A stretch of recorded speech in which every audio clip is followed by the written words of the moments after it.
존경하고 사랑하는 우리 구독자 여러분 반갑습니다. 여러분의 깐돌이 오빠 천만입니다. 저녁 시간이 이제 다가왔어요. 오늘 어떻게 하루 잘 보내셨는지 모르겠습니다. 벌써 휴일이 이렇게 빨리 지나가는 줄은 상상도 못합니다. 나이를 먹다 보니까 너무 빨리 지나는 것 같아. 쏜살같이 시간이 휙휙 지나가 버리네. 지금 말해요. 어떻게 여러분들 재밌게 보내셨는지 모르겠어요. 깐추리 형도 막 정신없이 다니다 보니까 이렇게 하루를 보내는 것 같습니다. 하여튼 나이 먹다 보면은 진짜 세월의 흐름을 진짜 무시할 수가 없고 점점 좀 빨리 늙어가는 그런 느낌이 들어서 한때는 좀 서글퍼요. 서글프고 막 눈물까지 날 뻔하나요 진짜. 하여튼 재미있게 여러분들 유쾌하게 잘 보내시길 바래요. 후회 없이 보내십시오. 후회 없이. 하루하루가 소중한 겁니다. 저는 뭐 돈보다도 시간이 더 중요한 것 같아요. 시간. 이 시간은 진짜 한번 돌이킬 수 없어요. 떠나버리면은. 그렇기 때문에 그 시간마다 그때마다 여러분들 하여튼 충실하게 행복하게 그렇게 보내셨으면 좋겠습니다. 지금 가장 또 골칫거리가 또 뭐냐. 지금 보니까 금리야, 금리. 금리 때문에 지금 또 난리예요. 금리. 이 금리 때문에 지금 막 부동산, 주식, 코인 지금 막 줄줄이 하락한다. 막 그런 이야기들이 있어요. 지금 계속 지금 피보고 있습니다. 지금 미국 주식 보면 알죠? 지금 금리 인상한다고 하니까 주구장창 지금 막 주가 떨어지는 거 보잖아요. 그 잘 나간다는 그 나스닥도 그렇고 뭐 하여튼 S&P 지수 다 떨어지고 있어요 지금. 그럼 한국은 어떻겠냐? 한국은 뭐 더 말할 것도 없지 뭐. 아주 그냥 초토화 될 수도 있어요. 개박살 날 수도 있다. 비속어로 좀 쓰는데 아주 개박살 날 수도 있어요. 하여튼 뭐 그런 두려움도 있죠. 두려움도 있는데 우리가 너무 두려워할 것까지는 아닌가 하는 생각이 듭니다. 너무 쫄 필요는 없죠. 하여튼 14일 날 한국은행 기준금리 1.25%로 인상을 해요. 서울의 아파트 실거래가는 19개월 만에 이제 하락을 했다고 이제 나오고 있네요. 보니까. 하여튼 그 금융당국에서 대출 규제에 이어서 이제 또 한국은행 기준금리 인상까지 그냥 연이어서 그냥 단행해버리니까 주식, 부동산, 코인 등 이런 자산시장 타격이 이제 불가피할 전망이다. 다들 그렇게 떠들어대고 있는 거야. 지금 언론에서. 특히 이제 올해 추가금리 인상과 미국의 연방준비위원회 FED라고 하잖아요. 그 연준의 그 테이퍼링 이런 것들이 이제 가시화되고 있어요. 지금 테이퍼링 말만 들어도 징글징글해. 테이퍼링. 그러다 보니까 가격이 큰 폭으로 떨어질 수 있다는 거죠. 가격이 훅 떨어질 수 있다는 거야. 그런 기준금리 인상은 뭐 콜금리, 뭐 장단기 시장금리, 뭐 예출, 대출금리 하여튼 막 순차적으로 영향을 이제 미칠 수밖에 없어요. 특히 여기에 보유한 그 대출이 변동금리인 차주라면은 기준금리 인상으로 이자가 늘어날 수밖에 없어. 여러분들 변동금리 좀 죽죠. 지금 말 그대로 죽겠어요. 지금 이자 늘어나니까. 그리고 그 이자 부담이 커지면은 대출자는 소비를 줄이는 것 동시에 이제 차입 투자가 뭔가 레버리죠. 이거로 얻은 그 자산 가격 자체가 취득 가격보다 낮아지면은 이제 자산 매각을 이제 시도할 가능성이 있다. 뭐 그런 이야기도 있고요. 그래서 이제 보니까 정부는 이제 가계대출 옥죄기 규제 도입에 이어가지고 이제 기준금리 인상에 나섰어. 그래가지고 자산시장을 경색시키는 방향으로 정책을 구사하고 있다. 그렇게 하고 있습니다. 도대체 정부는 왜 자꾸 이렇게 쪼아가지고 못 살게 하는지 모르겠어요. 하여튼 실제 한은이 이제 지난해 8월부터 세 차례 금리 인상을 통해 가지고 유동자금을 현재 걷어들이고 있어요. 그리고 올해 또 기준금리를 1.75%까지 올릴 것이라는 그런 이야기들이 떠들고 있어. 그런 전망도 나오는 거야. 1.75예요. 1.75. 여기에 또 금융당국이 올해 1월부터 개인별 DSR이라고 하는데 이게 총부채 원리금 상환 비율이에요. 총부채 원리금 상환 비율. 이 DSR 그 2단계 규제를 조기 시행하고요.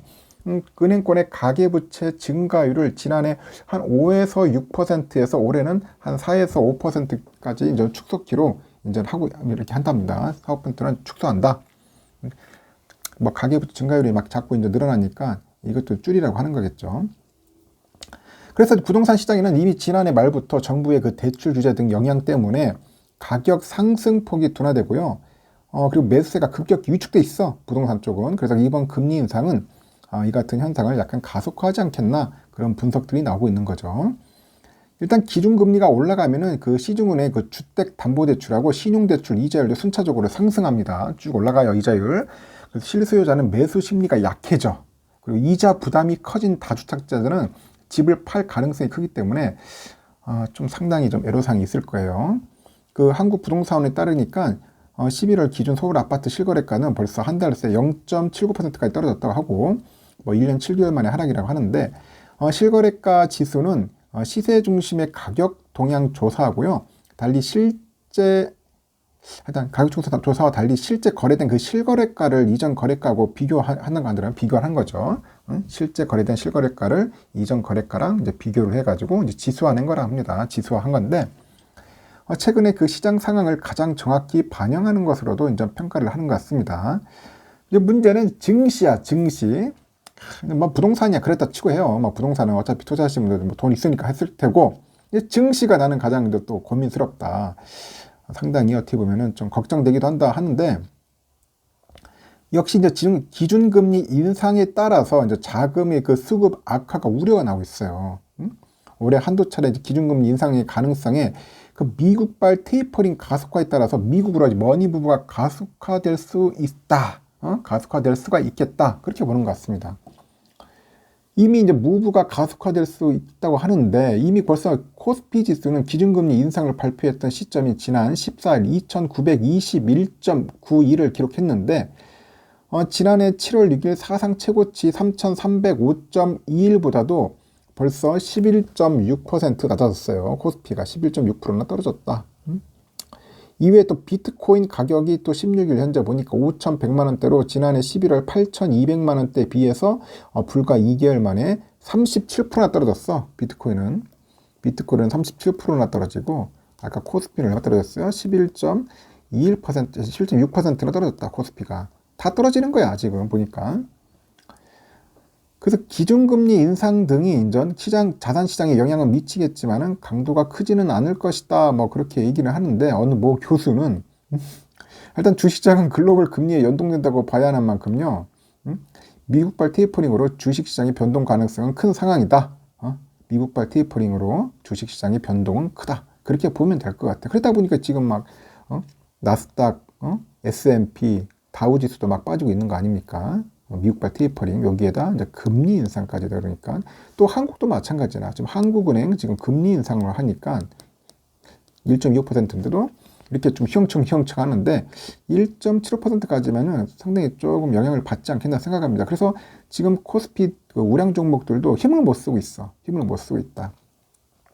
그럼 삼성전자는 어떻겠냐? 삼성전자도 그렇게 썩 좋은 건 아니에요. 좋은 건 아닌데, 그래도 삼성전자는 덜 충격받지 않겠나. 타 종목에 비해서 종격받기. 왜냐하면 그게 삼성전자가 많이 빠졌어. 작년에 많이 빠졌기 때문에 지금은 어느 정도 반등을 했어요. 반등을 했고, 그리고 앞으로의 호재와 여러 가지 인전 이벤트들이 있기 때문에 더 이상 빠지지는 힘들 거예요. 더 이상 빠지기는 힘들 것 같고, 그냥 횡보를 할 것 같아요. 횡보하면서 약간 조정받으면서 흘러갈 것 같습니다. 하지만은 타 종목들은 제가 볼 때는 금리의 타격을 좀 많이 받을 겁니다. 금리 타격을 많이 받을 거예요. 어떻게 보면은 은행주들이 상당히 좀 혜택을 받겠지. 은행주, 금융주들이 상당히 혜택을 받을 것 같고, 특히 성장주들이 좀 피부일 것 같아요. 성장주들. 지금 뭐 언택 관련된 종목들, 뭐 IT 중에서도 지금 뭐 네이버나 뭐 카카오 같은 게 있죠. 근데 네이버는 덜 하는 것 같은데 카카오가 좀 많이 박살날 것 같아요. 또 보니까. 하여튼 성장주들이 조금 영향을 많이 받을 것 같습니다. 게임주들도 그렇게 썩 좋지는 않을 것 같고, 하여튼 여러 가지 면에서 봤을 때 금리가 인상이 되면은 상당히 안 좋아요. 좋은 건 없습니다. 이게 또 어느 정도 시간이 흘러서 좀 안정화돼야지, 그때까지는 여러분들 조금 관망의 모드로 가는 게 좋지 않겠나 생각이 듭니다. 무턱대고 막 폭풍 매수하지 마시고 조금씩 하려면 분할 매수 하든지, 하여튼 최대한 템포를 좀 낮추면서 합시다. 어느 정도 안정기 돼야지만 해야지, 계속 떨어질 때 계속 또 떨어지는 칼날이 또 칼날 잡는다고 또 이렇게 또 덤벼드는 분들이 있는데, 저는 삼성전자 같은 경우는 떨어지는 칼날 뭐 잡을만 하다고 얘기를 하겠지만, 다른 종목은 전 장담 못 합니다. 다른 종목은 장담 못 하겠어요. 뭐 배당 주는 것도 아니고, 그렇다 해서 뭐 미래 전망으로 봤을 때 그렇게 썩 뭐 이렇게 뭔가 매력적으로 끌려오지는 않더라고요. 그래서 삼성전자 이외에는 저는 절대로 추천 안 합니다. 안 할 테니까 그 본인들이 알아서 판단하십시오. 하여튼 금리는 계속 오른다. 아까 이야기한 것처럼 한국은행 금리 내역부터 1.75%까지 올라갈 거예요.